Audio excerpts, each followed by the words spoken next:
bienvenue pour un nouveau numéro de Fréquence Médiévale. Fréquence Médiévale, l'émission de Web Radio du magazine Histoire et Images médiévales. Et mais vous savez qu'aujourd'hui, on est dans une société où la ville, c'est partout. On est tous des habitants de la ville, enfin quasiment tous. Hein. Je sais qu'il y en a quelques-uns qui habitent dans les milieux ruraux, hein, mais moi j'habite en ville. Notre invité est Cléo habite en ville, voilà. Donc voilà, on est allé en France 90% des urbains. Au Moyen-Âge, c'est un peu l'inverse. Hein. Concrètement, il y a 9/10 de la population qui vit à la campagne. Hein. Donc, ce que nous on appelle la campagne, dans des communautés rurales et tout, le village construit autour de l'église ou du château, ou de l'église et du château. Et donc, on va s'intéresser justement un peu à la minorité, hein, donc à ces populations urbaines, à la ville, avec donc Cléo Rager, qui est une doctorante que vous connaissez parce que, elle participe aussi à l'organisation du festival Bobine et Parchemin. Et mais je vais te laisser te présenter, vous êtes plus facile. C'est vachement plus simple. Cléo, présente-toi. Oui, bonjour. Je suis doctorante donc en histoire médiévale, en 4e année de doctorat. Et je travaille sur la ville à la fin du Moyen-Âge, donc les derniers siècles, 14e, 15e siècle, plus précisément sur la ville de Troyes, en Champagne. Et donc le rôle politique, les liens politiques de la ville avec les autres pouvoirs. Voilà. Ouais. Alors, on en avait un tout petit peu parlé de la ville quand même une fois parce qu'on avait fait une émission avec Nicolas Fenstadt sur le crieur, donc dans la ville de Lens. Donc voilà, en plus c'est à peu près la même période que toi, donc c'est 15e siècle. Hein, voilà, donc on a fait, il y a une vie politique très forte, on l'a vu avec dans cette émission avec les crieurs. Mais non, là on va parler de la ville un peu en général. Bon déjà, nous, quand on pense à une ville médiévale, je pense que la plupart des gens ont dans la tête Carcassonne. Voilà. Enfin, je pense que c'est l'imagerie de la ville. Peut-être la ville la mieux conservée, ou en tout cas celle qu'on croit la mieux conservée. Voilà, parce qu'après on pourrait entrer dans les débats sur la reconstruction au 19e siècle des remparts de Carcassonne. Est-ce qu'une ville c'est toujours ça? Est-ce qu'une ville est toujours marquée par des remparts extrêmement puissants et tout, ou c'est en fait non, il y a plein de manières de créer une ville, de construire une ville au Moyen Âge? Alors, en effet, les remparts sont très importants pour les villes au Moyen-Âge, surtout à la fin du Moyen-Âge, surtout au 14e, 15e, on est à une période où il y a tout un processus de fortification, notamment produit par la guerre de 100 ans. Et c'est un élément important de l'identité d'une ville. C'est un élément qu'on va retrouver sur les sceaux, qu'on peut trouver dans la façon dont la ville se présente. Elle va mettre en avant ses murailles, ses murs, ses fortifications, ses tours. Ceci dit, il y a encore beaucoup de villes qui ne sont pas forcément fortifiées ou de façon très sommaire, et en fait les fortifications qu'on voit à Carcassonne et qui qui sont des fortifications reconstruites aussi au 19e siècle, qui ont ensuite été reconstruites, sont des fortifications idéalisées dans beaucoup de villes. Les fortifications, surtout au début du 14e, ce sont avant tout des levées de terre, des talus, donc des fortifications en bois, mais pas du tout ces enceintes qu'on imagine et qui vont être construites donc plutôt au 15e et puis à l'époque moderne ensuite. Il faut comprendre que des fortifs comme ça coûte extrêmement cher. Hein. Moi, je me rappelle, c'est Baldwin qui avait parlé pour les fortifs de Paris, donc les fortifications de Philippe Auguste, donc au début du XIIIe siècle. Ça coûtait extraordinairement cher. Il avait sorti les comptes et tout. C'est faramineux comme type de construction. Et, tout à fait. Et du coup, c'est d'ailleurs souvent la mise en place de ces fortifications qui va nécessiter, on lie ces fortifications à la mise en place d'une administration, notamment d'une administration comptable, parce que pour faire ces fortifications, il va falloir demander au roi, demander au seigneur local le droit de prélever des impôts afin de financer ces fortifications. Et c'est un peu le début des comptes urbains et de la gestion financière des villes de façon vraiment très développée, parce que ça représente des sommes d'argent énormes. Est-ce que les fortifications, c'est pas aussi un moyen pour une ville de déclarer une forme d'indépendance aussi? Parce que parfois ça peut être le cas aussi, j'ai l'impression, ou une forme de dépendance par rapport à un seigneur, parce que pour Paris, quand c'est Philippe Auguste qui fait les enceintes de la ville, là clairement il y a une forme de dépendance par rapport au roi, quoi. Mais dans d'autres villes, ça peut être un peu l'inverse, quoi. Alors c'est ça, c'est assez ambigu, c'est-à-dire qu'à la fois c'est souvent le seigneur qui va permettre à la ville de lever une imposition pour construire ses fortifications, et donc il y a vraiment un lien avec le seigneur, mais en même temps très souvent la ville est responsable elle-même de cette fortification, à la fois des travaux, mais aussi du guet, mais aussi de la façon dont les citadins vont défendre leur ville, et ça se fait très souvent par quartier. Il y a des espèces de milices internes à la ville qui se gèrent vraiment en interne. Il peut y avoir aussi une partie des habitants qui sont par exemple des archers ou des arbalétriers qui sont entraînés au coup de la ville et donc qui représentent réellement le gouvernement urbain, qui sont liés au gouvernement urbain et pas à un autre gouvernement. Ouais, puis quand tu parles du guet, faut pas imaginer une force de police comme aujourd'hui. C'est vraiment des gens qui sont des amateurs quelque part, qui sont une fois par mois ou une fois de manière un peu régulière, qui doivent garder les remparts de la ville la nuit. On a souvent l'image dans les films du gars qui patrouille dans les rues, c'est pareil, c'est pas trop le cas. Généralement, ils sont à des postes fixes sur les remparts et tout, puis basta, quoi. C'est pas non plus, c'est vraiment des types comme Bruno, quoi. Voilà. C'est ça. Il y a même, il y a une rotation. Enfin, c'est chacun son tour qui doit y aller. Et puis, on voit pas mal dans les archives urbaines des signes de défection, de gens qui finalement ne font pas leur tour de guet parce qu'ils avaient d'autres choses à faire. Ou qui payent des autres et tout, voilà. Donc, voilà. Parfois, c'est des maîtres de corporation qui ne bougent pas envie d'y aller, ils payent un apprenti, voilà, c'est un truc un peu classique en effet qu'on trouve dans les sources. C'est ça. Et le nombre de mesures qui sont faites pour inciter les gens à aller au guet tendent à nous faire penser qu'il devait y avoir un certain nombre de gens qui préféraient sauter leur tour. Ouais. Alors c'est pareil, justement, on parle un peu de la population urbaine. Qu'est-ce qui différencie déjà de base une population urbaine d'une population rurale en fait? C'est quoi, à part le fait que les ruraux sont généralement en immense majorité des paysans, quoi? Parce qu'il peut aussi y en avoir des paysans dans la ville. Exactement. Alors ça, c'est une question qui a fait couler beaucoup d'encre et qui, au Moyen-Âge, qui soulève encore des questions. Qu'est-ce qu'être réellement un citadin par rapport à un rural? Alors, en termes d'activité, c'est quand même souvent, ça peut être d'avoir une activité marchande, mais pas seulement, car on trouve des citadins qui sont liés à des activités rurales. Il faut savoir que dans les villes, on peut avoir des vignes. Les villes sont beaucoup moins denses qu'aujourd'hui. On peut tout à fait avoir des espaces qui seraient aujourd'hui considérés comme des espaces ruraux, des champs, des vignes. On a beaucoup d'animaux dans les villes. On a des cochons, on a des chiens, et des gens qui s'occupent de ces animaux et dont c'est la principale activité. Donc, on a même trouvé, je me rappelle, je sais plus qui m'avait dit, dans quel article j'ai vu ça, mais des étables dans le centre de Paris, quoi. Ça posait aucun problème, quoi. Donc, tout à fait. Ça commence à poser des problèmes au XVe siècle. Donc il y a toute une législation pour essayer de contrôler ça. Mais la ville, il faut pas imaginer une ville vraiment séparée de la campagne. D'accord. Mais il y a quoi comme activité spécifique à la ville? Parce que je pense que par exemple, en termes d'artisanat, il y a quand même une plus forte concentration d'artisans ou de commerçants dans les villes. Oui, alors évidemment, la ville va concentrer un certain nombre de professions, souvent d'ailleurs dans des quartiers spécifiques, par exemple les tanneurs qui vont être regroupés, et donc des métiers d'artisanat qui vont s'échanger sur les marchés. On peut penser à la description dans Perceval le Gallois, c'est Gauvin qui se rapproche de la ville, et Perceval décrit la ville uniquement par toutes les activités, en disant à quel point il regarde les changeurs d'or, les drapiers, toutes les confections, toutes les productions qui se font en ville. Après, il faut savoir qu'il y a quand même certains de ces artisanats qui se font aussi à la campagne, beaucoup, notamment d'ailleurs les artisanats qui étaient déjà considérés comme polluants et qu'on préfère écarter des villes. Et puis aussi que finalement ces échanges, la ville comme un lieu d'échange, ça c'est aussi des choses qui peuvent être nuancées à l'époque médiévale. C'est en effet un lieu d'échange, mais on trouve aussi des lieux d'échange hors des villes. On trouve aussi des foires qui peuvent être des foires rurales. Donc il n'y a pas forcément de spécificité complète à ce sujet-là. D'accord, mais quand même ça induit quand même des formes d'organisation un peu originales qui sont spécifiques aux villes. Je pense alors ce qu'on appelle nous les corporations. En plus c'est pas le bon terme parce qu'on va appeler ça plutôt des métiers, si j'ai bien compris. Je me rappelle bien au Moyen Âge. Donc corporation c'est un terme qui date d'après en fait. Des métiers. Donc en fait ça c'est important parce qu'en fait les villes sont organisées en grande partie autour de ça. On pense à Paris par exemple, Saint-Jacques, c'est Saint-Jacques de la Boucherie. Donc c'est les bouchers qui ont payé en partie l'église.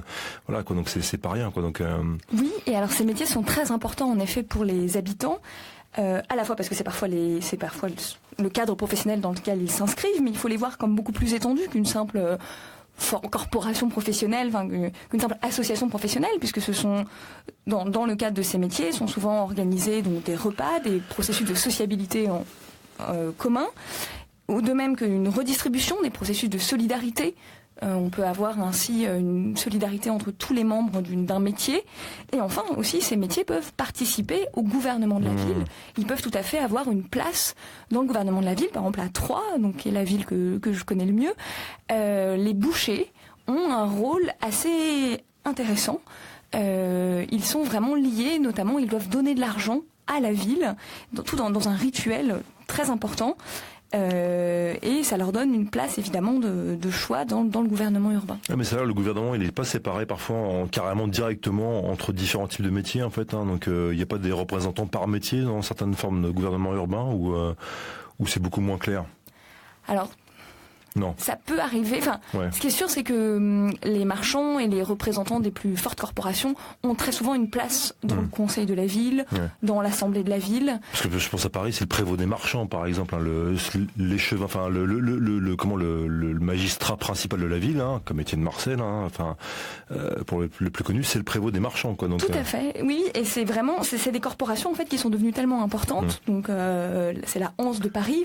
Les bateliers, donc. Voilà. La Hanse de l'eau, qui est des corporations qui sont devenues tellement importantes que finalement elles ont fini par représenter le gouvernement de la ville. La Hanse de Saint-Omer aussi, à Saint-Omer, c'est connu aussi pour ça, la Guilde de Saint-Omer, donc qui sont d'abord des institutions de sociabilité liées à un métier, puis ensuite qui ont une telle importance en fait en termes de revenus économiques et tout, qui prennent un peu le dessus sur quasiment tout, quoi. Donc, exactement. Mais en fin de compte, c'est quand même pas un gouvernement démocratique, contrairement à ce qu'on pourrait croire. C'est pas du tout en fait tous les commerçants qui élisent quelqu'un. En fait, en fin de compte, c'est une structure, c'est féodal en fin de compte. C'est la Hanse là à Paris devient comme une espèce de seigneur local en fait, sauf que c'est une seigneurie collective en fait. Donc c'est ça. C'est un peu une des formes, une des spécificités, une des caractéristiques du gouvernement urbain au Moyen Âge, c'est que très souvent il est collectif. Donc c'est souvent un conseil, souvent une assemblée, donc qui peut être éventuellement monopolisée par les membres d'un métier, mais souvent c'est plus divers. Mais il faut savoir que même quand on a une assemblée générale qui peut parfois regrouper quelques centaines de personnes, ce sont en général toujours les membres de l'élite du patriarcat urbain qui dirigent la ville. Et puis en plus dans une corporation, si je me souviens, il y a plusieurs grades en fait. Donc il y a quand même, alors généralement c'est apprenti, compagnon, maître. Bon parfois il peut y avoir des spécificités un peu différentes. Mais donc en gros, compagnon, on a ses outils, et on a sa boutique, si je me souviens bien. Et maître, on a on est un peu haut placé. Mais ce que je veux dire par là, c'est que dans ce gouvernement urbain, les apprentis, par exemple, n'ont pas vraiment voix au chapitre. Donc voilà, oui, ce sont souvent les gens les plus élevés dans la corporation. Et d'ailleurs, très souvent, ces grades se transmettent en fait par famille. Et donc en fait, c'est quelques familles qui, de père en fils, vont se transmettre au gouvernement urbain. Donc en effet, l'idée d'une démocratie urbaine au Moyen Âge a été relativement battue en brèche.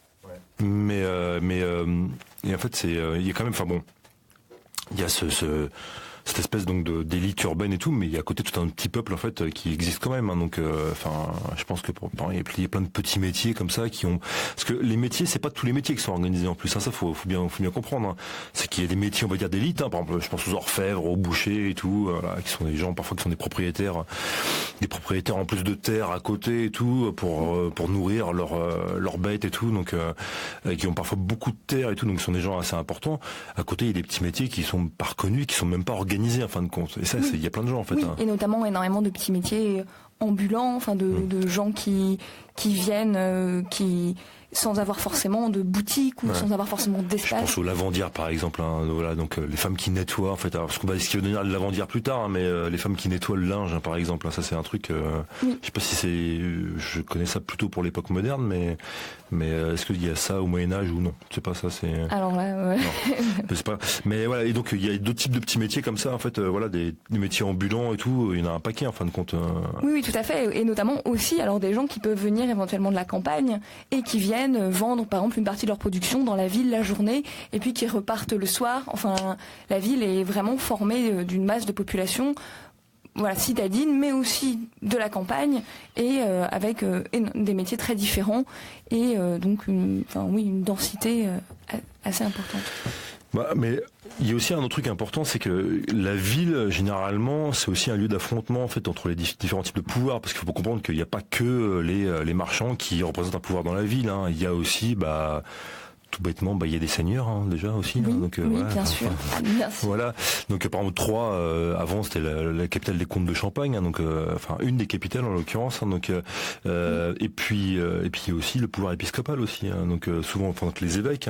C'est ça. C'est-à-dire qu'il y a à la fois, il peut y avoir un pouvoir seigneurial. Donc Troyes, en effet, c'était lié au comte de Champagne, puis c'est passé sous l'escarcelle royale, et donc c'est le roi qui a repris une partie du domaine comtal donc à son actif. Donc c'est-à-dire qu'il a une cour de justice, donc il mène la justice d'une partie de la ville. Il nomme des magistrats locaux, là, c'est ça, il nomme des officiers locaux, tout à fait, qui vont notamment diriger, contrôler les assemblées urbaines, le pouvoir urbain. Donc il y a ceci d'un côté, mais d'un autre côté, en effet, il y a aussi des institutions ecclésiastiques qui peuvent être plusieurs, donc éventuellement une cathédrale, le pouvoir épiscopal. D'autres, donc l'évêque. En plus, s'il y a évêque, il y a forcément collège de chanoines qui sont pas forcément d'accord avec l'évêque en plus. Donc, c'est ça, et qui ont souvent beaucoup de liens dans le gouvernement, parce que ce sont des gens importants de la ville qui peuvent avoir des charges de chanoines et assurer aussi le gouvernement urbain. Ah d'accord aussi, parfois. Il y a très souvent beaucoup de liens dans ces. Et puis il peut y avoir d'autres institutions. Donc à Troyes, il y a des hôpitaux par exemple qui sont très importants, ou d'autres abbayes, et qui donc ont chacun une juridiction. Donc chacun exerce la justice sur un certain nombre de villes ou de gens, de rues ou de gens, qui possèdent un patrimoine foncier dans la ville, donc des habitats dont les habitants leur versent des rentes, et qui chacun donc entendent du coup gouverner une partie de la cité, non évidemment sans conflit, notamment à propos des juridictions. Donc les conflits de juridiction, c'est quelque chose de très important au Moyen-Âge. Chacun défend son droit à juger. Ouais. Est-ce que tu pourrais me donner un peu un exemple justement ça c'est important ça, parce que je pense que pour que pas mal de gens se rendent compte à quel point ça peut être, on m'excusera du mot, mais un bordel phénoménal, les juridictions en ville, en fait, les conflits justement de juridiction. Faut comprendre que parfois la ville c'est un véritable gruyère juridique en fait. C'est un enchevêtrement absolument hallucinant, et quand il y a un crime qui est commis à un endroit, ça peut mobiliser 2 voire 3 juridictions et tout qui se disputent pour savoir qui doit juger en fait, parce que celui qui juge, c'est celui qui a le pouvoir en fait, c'est une forme de à la fois celui qui a le pouvoir, et c'est aussi souvent celui qui a l'argent, puisque juger, ça signifie récolter les amendes, tout à fait, recevoir les amendes, et donc c'est aussi un pouvoir financier important. Donc essaie de, je sais pas, juste un truc comme ça, un exemple peut-être que tu aurais en tête, ou même un exemple lambda quelque part. Donc par exemple un exemple assez représentatif à mon avis du 15e siècle, qui a lieu en 1402 à Troyes.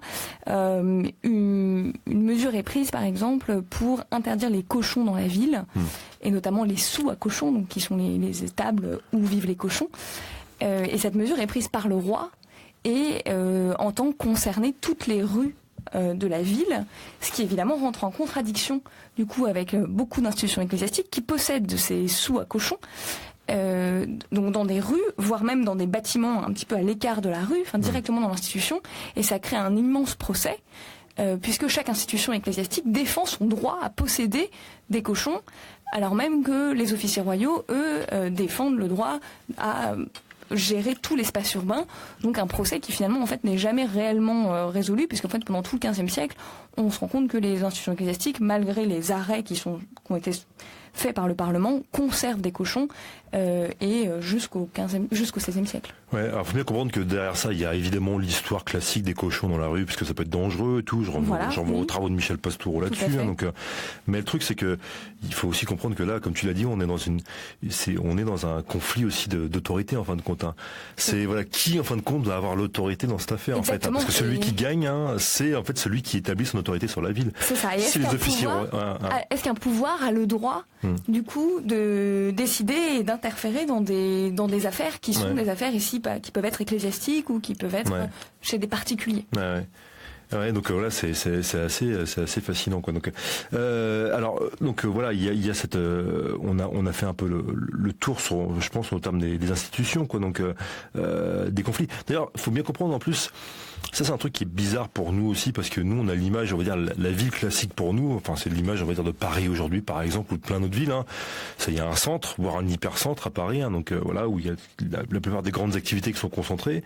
Il va y avoir après un centre, puis après c'est par cercle concentrique, puis il y a le périphérique, où les rocades, par exemple à Bordeaux ou dans d'autres villes, ou à Rennes et tout. Et puis voilà la banlieue, et puis voilà quoi. Donc c'est par cercle concentrique. Dans une ville au Moyen Âge, c'est pas comme ça. assez polycentriques, hein, généralement les villes médiévales. Il y a plusieurs centres en fait. Ça peut paraître bizarre, mais voilà. Et justement parce qu'il y a plusieurs pouvoirs en fait. Voilà, tout à fait. C'est-à-dire que du coup, il va y avoir plusieurs centres. Comme tous ces pouvoirs jouent un rôle dans la ville, il va y avoir éventuellement une polarisation autour, par exemple, du château comtal ou du château du prince dans la ville, éventuellement qui peut d'ailleurs attirer des nobles qui peuvent s'installer là en attente d'office. Mais il va y avoir aussi une polarisation autour des grandes abbayes, autour de la cathédrale, et puis aussi par métier, parce qu'on a tendance à regrouper certains métiers en fonction des nuisances qu'ils peuvent créer. Donc tout ça fait en effet, on n'a pas de centre comme nous on l'entend. Et à Paris, même, on peut le voir. À Paris, on a, à l'époque médiévale, il y a à la fois un centre plutôt marchand, qui serait aujourd'hui un petit peu l'équivalent du Marais, enfin de ces rives-là. Et puis on a un centre plus ecclésiastique, mais où affluent tous les étudiants. L'université, ouais, enfin, ce qu'on appelle l'université, ouais.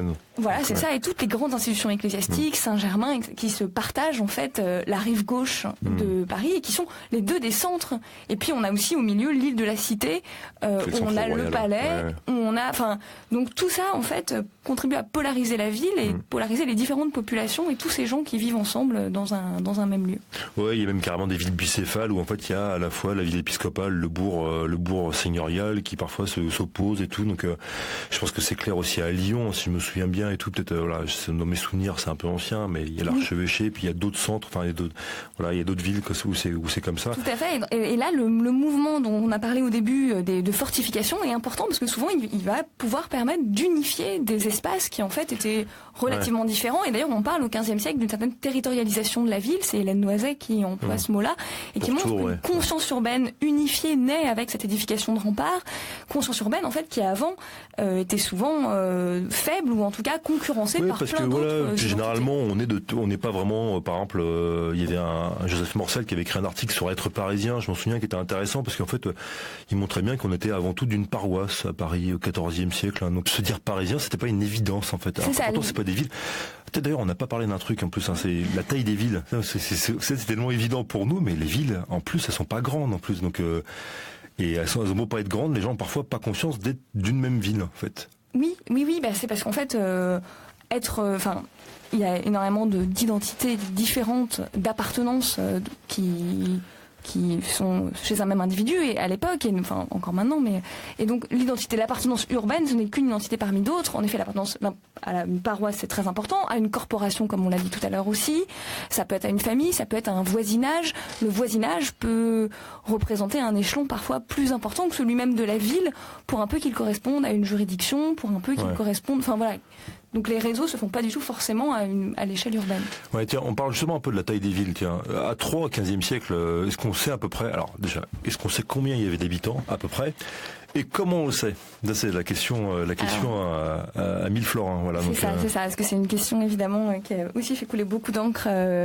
Comment évaluer la taille d'une ville? Donc il y a des documents qui existent, les documents de recensement de l'époque, notamment liés à l'imposition, qui recensent les chefs de feu et qui étaient utilisés avant pour connaître le. Alors, je vais te couper tout de suite. Chef de feu, il va falloir expliquer parce que voilà. Oui. les chefs de feu, c'est-à-dire le chef de famille qui est responsable de l'imposition donc de toute sa famille. Donc déjà, c'est pas le nombre de personnes, c'est le nombre de chefs de famille. Il faut ensuite en inférer la taille de la famille. Ouais, là, en gros, on essaie de déterminer un peu, voilà, en gros, 5-6 personnes par feu en fonction des périodes et tout. Voilà, mais déjà, c'est souple. Et en plus, en fait, ce sont tous ces gens qui doivent donc participer à l'imposition. Ne sont pas mentionnés un grand nombre de gens qui sont trop pauvres ou qui, pour d'autres raisons, ne participent pas à l'imposition. Donc, par exemple, les ecclésiastiques. Les ecclésiastiques qui peuvent avoir éventuellement certains privilèges, ça dépend, ou de même certaines professions, parfois c'est les gens du conseil, ça peut être... il y a tout un nombre de raisons qui font que certaines personnes échappent à l'imposition et donc ne sont pas dans ces recensements. Et du coup, on peut pas considérer ces recensements comme une source réellement fiable, ça donne des ordres de grandeur. Donc... à Troyes au XVe siècle, on évalue qu'il y a à peu près 15 000 personnes.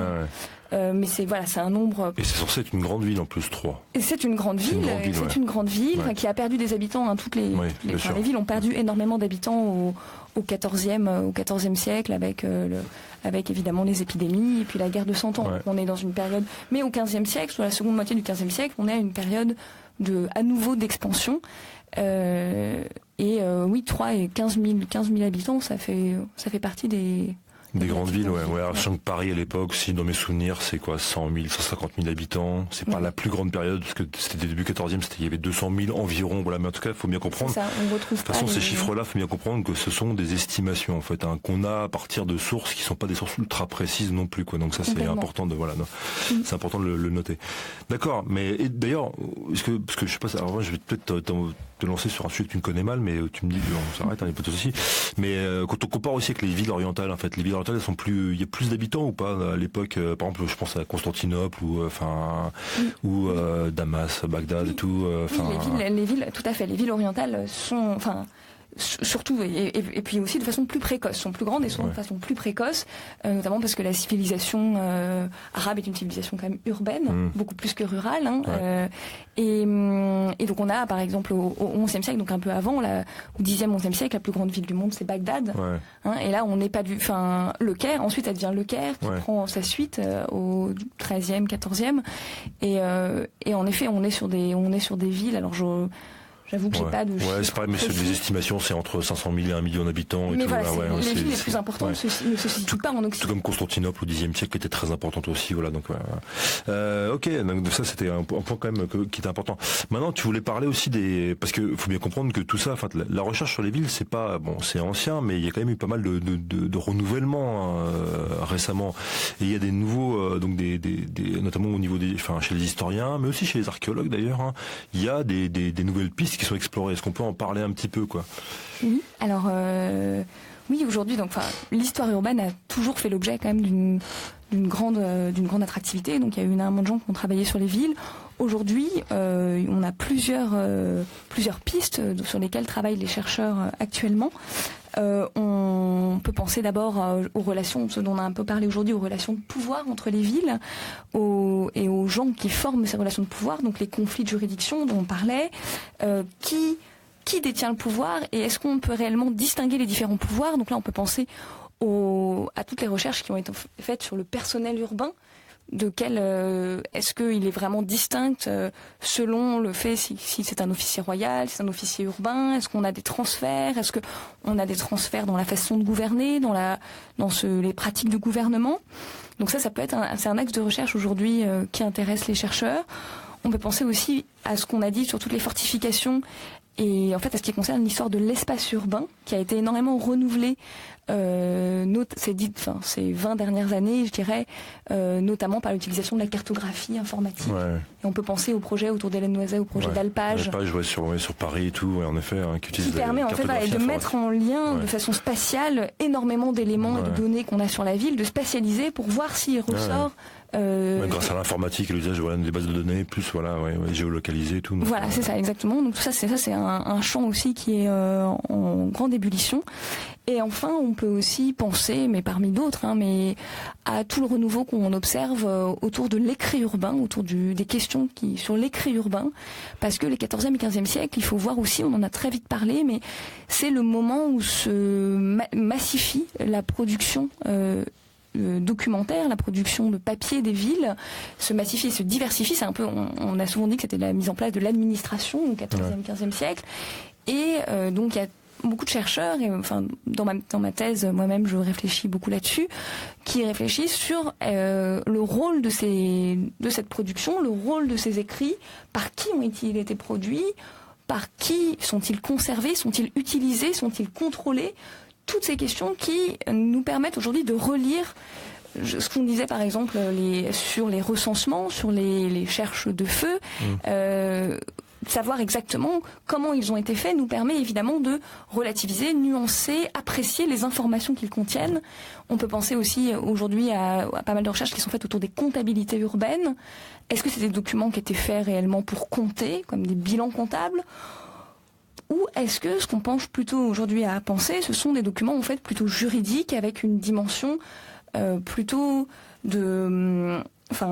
qui était pour le receveur un moyen de rendre compte de sa gestion Et donc évidemment tout ça, ça introduit des biais qui nous permettent de relire les informations contenues dans ces Ouais, en plus on a oublié d'en parler, mais le sujet est tellement vaste. Mais par exemple, c'est vrai qu'en ville, il y a une énorme concentration aussi de professionnels de l'écrit. Hein. Je pense aux notaires. Ça existe. Il y a aussi des notaires ruraux. Hein. Il y en a même beaucoup, hein, notamment dans le sud.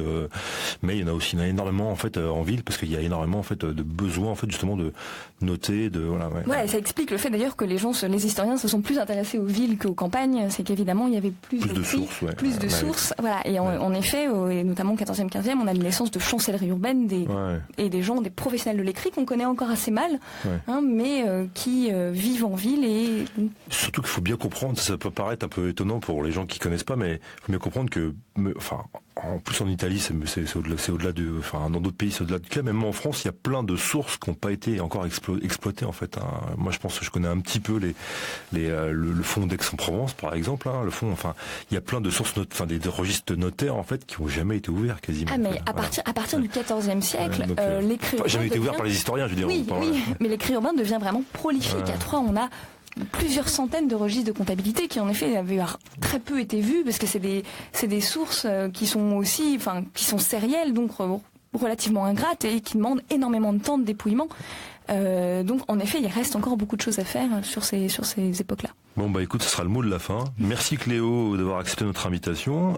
Merci tu reviendras dans quelques années pour nous dire la suite, quoi, ce que tu as trouvé. Merci à toutes et à tous d'avoir écouté. Je vous rappelle que vous pouvez écouter Fréquence Médiévale sur notre site, mais aussi maintenant sur YouTube. On est en train de le mettre en place. Vous pouvez aussi liker, comme on dit. Merci aussi à Exomen qui a monté l'émission et rendez-vous la semaine prochaine pour un nouveau numéro de Fréquence Médiévale.